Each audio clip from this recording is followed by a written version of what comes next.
한 청년이 여름 바닷가에서 홀로 헤엄치던 한 남자를 처음 만납니다. 나이든 신사인데 어딘가 남들과 다른 눈빛을 하고 있었죠. 청년은 그를 그냥 선생님이라 부르기로 해요. 이건 한 청년이 어른의 비밀을 알아가는 이야기이자 그 비밀을 끝내 짊어지고 스스로 생을 마감한 한 남자의 고백이에요.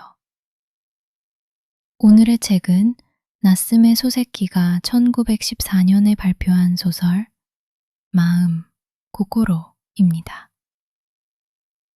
청년은 도쿄로 돌아온 뒤에도 선생님을 잊지 못하고 종종 그의 집을 찾아가요.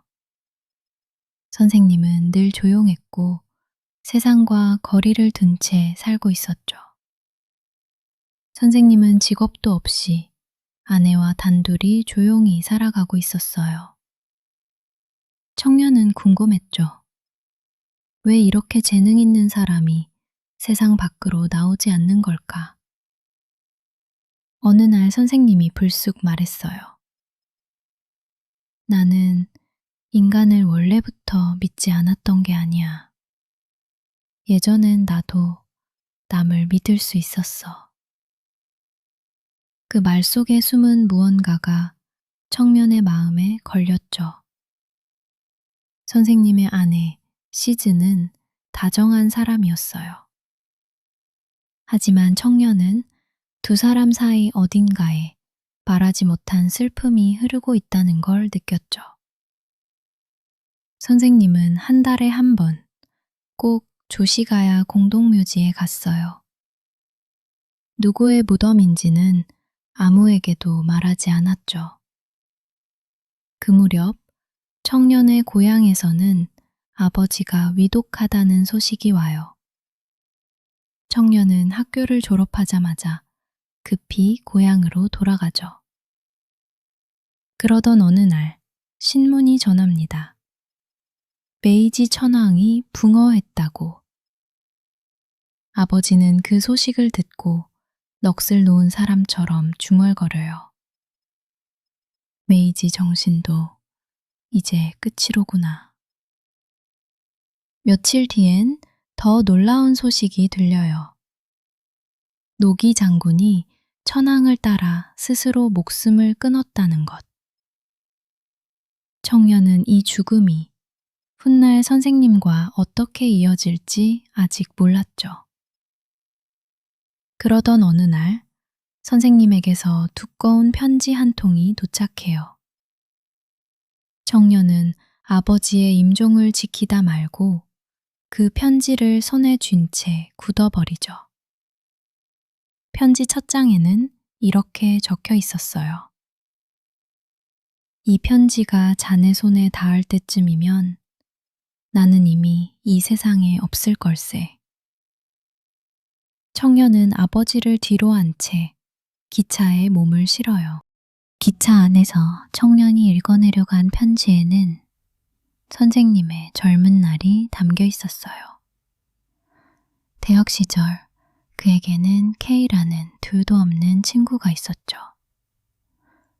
선생님은 어느 하숙집에 방을 얻는데 그 집엔 주인 아주머니와 딸이 살고 있었어요. 선생님은 차츰 그 딸에게 마음이 기울기 시작하죠. 선생님은 갈 곳 없던 친구 K를 같은 하숙집으로 불러들여요. 순수한 호의였지만 그게 비극의 시작이 될 줄은 몰랐죠. 그런데 어느 밤 K가 선생님에게 고백해요. 자신도 그 딸을 사랑하고 있다고.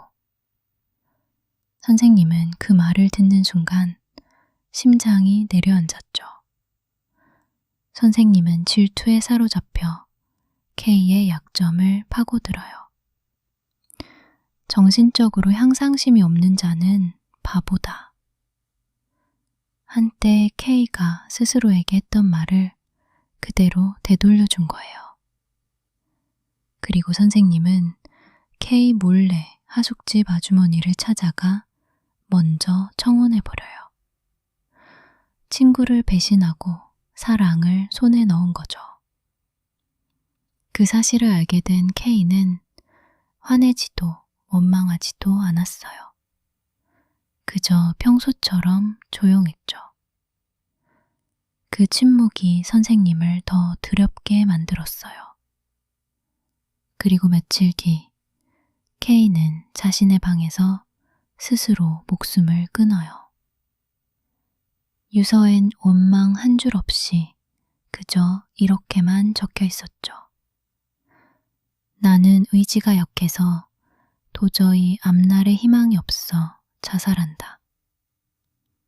선생님은 그날 밤 벽에 튄 핏자국을 보며 깨달아요.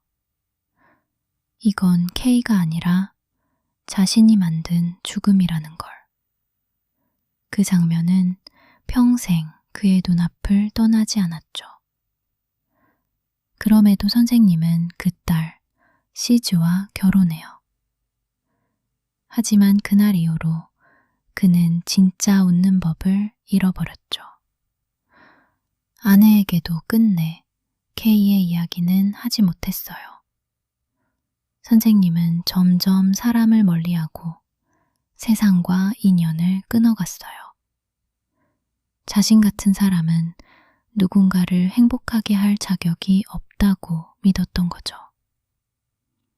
그리고 세월이 흘러 노기 장군이 순사했다는 소식을 들은 밤, 선생님은 비로소 결심해요. 자신도 K를 따라가야 할 때가 왔다고. 선생님은 유서에 이렇게 적어요. 나는 세상에서 자네에게만은 내 과거를 이야기하고 싶었네. 진실을 알고 싶어하는 자네의 마음이 진실했기 때문이야. 선생님은 마지막으로 덧붙이죠. 나는 이 마음의 어둠을 남김없이 자네 가슴에 던져주고 싶었네. 그리고 그 대신 자네의 젊은 피로 새 생명을 얻고 싶었네. 선생님은 마지막 부탁을 남겨요. 아내에게는 이 일을 절대 알리지 말아주게. 자신이 지은 죄를 사랑하는 사람에게만은 끝까지 숨기고 싶었던 거예요. 청년은 흔들리는 기차 안에서 이 모든 걸 읽어요. 아버지의 임종도 자신을 기다리는 사람들도 잊은 채 그저 선생님에게로 달려가야 한다는 생각뿐이었죠. 마음이 남기는 가장 무거운 질문은 선생님이 목숨을 끊었다는 사실 자체가 아니에요. 한 사람의 이기심이 어떻게 평생을 갉아먹는 죄책감으로 자라나는가 하는 거죠. 소세키는 이 소설에 한 시대의 끝도 함께 담아요. 메이지 천황의 죽음, 노기 장군의 순사. 선생님의 개인적인 죄책감은 어느새 시대 전체가 짊어진 마음이 되죠. 선생님은 아내를 사랑했지만 끝내 진실은 말하지 못했어요.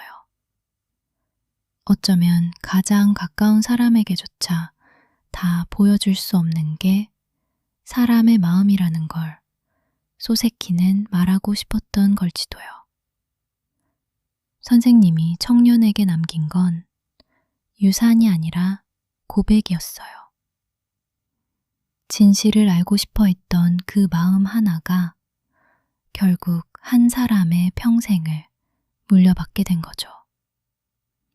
나스메 소세키는 이 소설을 통해 근대를 살아가는 인간의 고독을 그려냈다고 해요. 아무리 가까워도 결국 서로의 마음속까지는 들어갈 수 없다는 그 쓸쓸함을요. 누구에게나 끝내 말하지 못한 마음 하나쯤은 있지 않을까요? 여러분의 마음속에도 아직 붙이지 못한 편지가 있을지 모르겠네요. 인간을 사랑하면서도 끝내 그 마음을 다 전하지 못했던 한 사람의 이야기. 답은 내리지 않은 채 오늘은 여기서 마칠게요.